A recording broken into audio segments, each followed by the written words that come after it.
Hello दोस्तों, मैं आपका बहुत बहुत स्वागत करता हूं आपके अपने channel Indian institute of stock market पर। आज हम बात करने वाले हैं हमारी शानदार वाली सीरीज, जिसमें हम हर 2 हफ्ते में एक बार जरूर निफ्टी 20 को देखने को आते हैं कि निफ्टी 20 कैसा परफॉर्म कर रही है। जब हमने इसके पहले निफ्टी 20 की बात करी थी तो हम ये वाले फॉल को एक्सपेक्ट करके चल ही रहे थे कि हाँ, यहाँ से ये वाला फॉल आ सकता है। तो आज भी हम डिटेल में डिस्कस करने वाले हैं कि यहाँ से आगे का व्यू क्या नजर आता है। क्या अभी हमें रूल के हिसाब से बाइंग करनी चाहिए या फिर जो है हम स्विंग की अपॉर्चुनिटी का वेट कर सकते हैं। तो ये सब अपन आज की वीडियो में डिस्कस करने वाले हैं, तो ध्यान से बने रहिएगा। और एक और चीज मैं आप लोगों को बोल देना चाहता हूं कि इस वाले चैनल पे अभी और बहुत सारा कमाल होने वाला है। हम बहुत सारी चीजों के साथ आने वाले हैं, तो आप इस चैनल को अगर सब्सक्राइब नहीं कर रखे हैं तो सब्सक्राइब जरूर कर लें। अब देखिए यहाँ पर जो मैं आपको बता के चल रहा था कि निफ्टी 20 का आपको एनालिसिस करना है, तो इज इक्वल टू डायरेक्टली आप किसका एनालिसिस कर लो, निफ्टी का। तो सीधे मैं आपको लेके चलता हूँ निफ्टी के चार्ट पे, और निफ्टी के चार्ट पे एनालिसिस करने के बाद फिर हम आएंगे निफ्टी 20 के चार्ट पे दोबारा से कि कहां पे जाके हमें निफ्टी 20 में स्विंग की अपॉर्चुनिटी नजर आती दिखेगी। तो सीधे चलेंगे अपन यहाँ से निफ्टी के चार्ट पर। अब जो है अपन यहाँ पे निफ्टी के चार्ट पे आ गए हैं। निफ्टी के चार्ट पे आने के बाद आपको एक चीज का विशेष ध्यान रखना है। बोले क्या? अभी हाल फिलहाल में निफ्टी जो है वो बियरिश ट्रेंड को कंटिन्यूएशन में दिखा रही है। बोले कब तक? अब देखो मैं बताता हूँ। ये जो 700 वाला लेवल है ना आपका 24,700, ये आपको मान के चलना है कि ये मेक और ब्रेक लेवल है। अगर अब की बार निफ्टी ऊपर के लिए ट्राई करती है, कहां तक ऊपर का मैं आपको एक इंपॉर्टेंट लेवल बताता हूं। लेवल आएगा आपका 25,350। अगर 25,350 के ऊपर निफ्टी कॉन्सिक्यूटिवली 2 डेज क्लोज करती है तो आप समझ जाइएगा कि निफ्टी में दोबारा से तेजी पकड़ ली है, और इस जगह से भी निफ्टी फिर से न्यू लाइफ टाइम हाई मारेगा। मैं आपको मेरा एनालिसिस दे देता हूं। कंडीशन नोट डाउन करते जाएगा। मैंने आपसे क्या कंडीशन बोली है, वो कंडीशन सेटिस्फाई होना जरूरी है। अगर वो कंडीशन सेटिस्फाई नहीं होगी तो दिक्कत होगी। तो कंडीशन क्या है आप वो समझ लीजिए, फिर वो उसके हिसाब से आपको बताऊंगा मेरे सोचने का तरीका क्या है, और आप मेरे सोचने के तरीके से अगर अलाइन करोगे तो आप अपने हिसाब से अपने डिसीजंस ले पाओगे। इसलिए मैं आपको बेटर तरीके से समझा देता हूं। ध्यान से देखिए, मैं फिर से रिपीट करता हूं। अभी हाल 24,700 को मार्केट ने बचा रखा है, ठीक है, बहुत बढ़िया बात है। अगर वो 24,700 को बचा के रखता है, यानी कि पहले वो 24,700 के नीचे नहीं जाता है, ना कभी जाए, और सीधा सीधा 25,350 के ऊपर क्लोजिंग कर दे, कितनी 2 कॉन्सेक्यूटिव डे, कि पहले दिन आके बंद हुआ 25,370, सपोज अपन एक एग्जांपल लेते हैं कि कितना आके बंद हुआ 25,370 बंद हो गया, और दूसरे दिन जो बंद हुआ वो 25,425 बंद हो गया।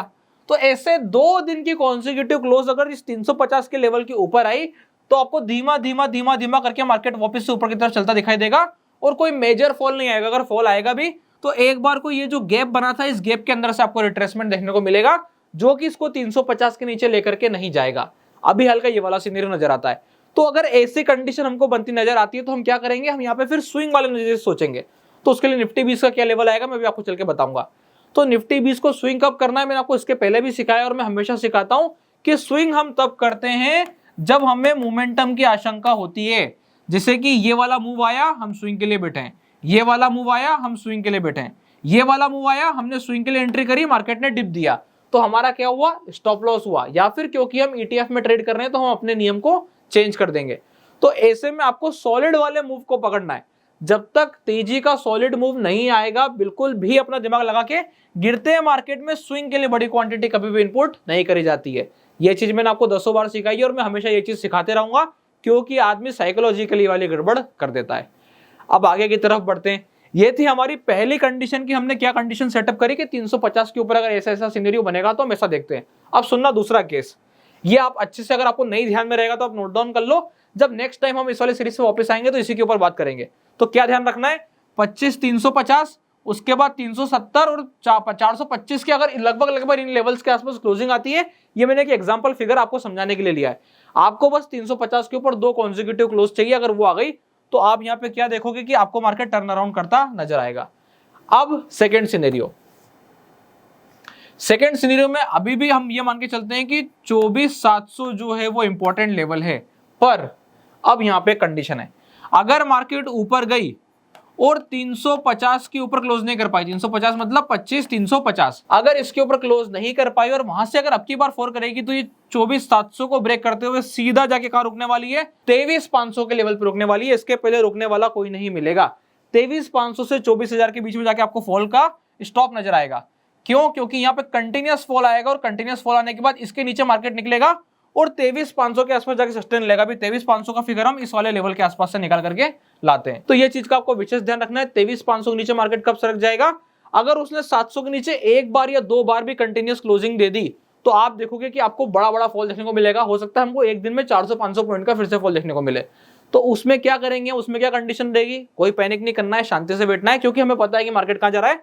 अगला जो स्टॉपेज होगा उसका वो 23,500 का होगा। अब आगे कंडीशन आ जाती है, अगर 23,500 मार्केट पहुंच जाता है तो हम क्या करेंगे, तो कुछ नहीं करेंगे, हम इस वाले चैनल को सब्सक्राइब करके रखेंगे। और आगे के समय में क्या कंडीशन बनती है कि अब अगली वीडियो आपको कब मिलेगी, या तो मार्केट 350 के ऊपर दो कॉन्सेक्यूटिव क्लोज करके खड़ा होगा तो मैं आपसे आके बात करूंगा सीधा, या मार्केट 24,700 के नीचे सीधा क्लोजिंग करके खड़ा हो जाएगा और मैं आपसे आके बात करूंगा कि अब आगे के क्या सिनेरियो नजर आते हैं। वैसे मैंने जो है आपको यहाँ से ओवरऑल व्यू दे दिया है, तो अब यहाँ से आपको अपनी सूझबूझता से डिसीजन लेना है, आगे के कैंडल कैसा क्या बन के आ रहा है उसके हिसाब से हम डिसीजन लेंगे। तो ये थोड़ा सा अपने को ध्यान रख करके चलना है।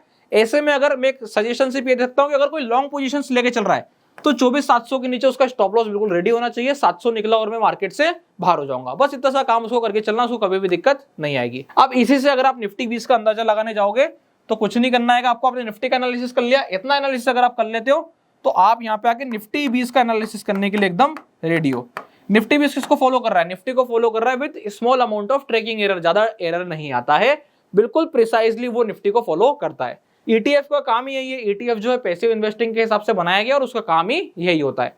अब आप यहाँ पे देखोगे क्या कंडीशन आ रही है, अगर वहां पे 24,700 आ रहा है तो यहाँ पे आपका फिगर क्या आ जाएगा, लगभग 276-275 के आसपास के लेवल्स आ जाएंगे कि इसके नीचे निकलने पे दिक्कत बनेगी। ये कंडीशन क्लियर हो गई।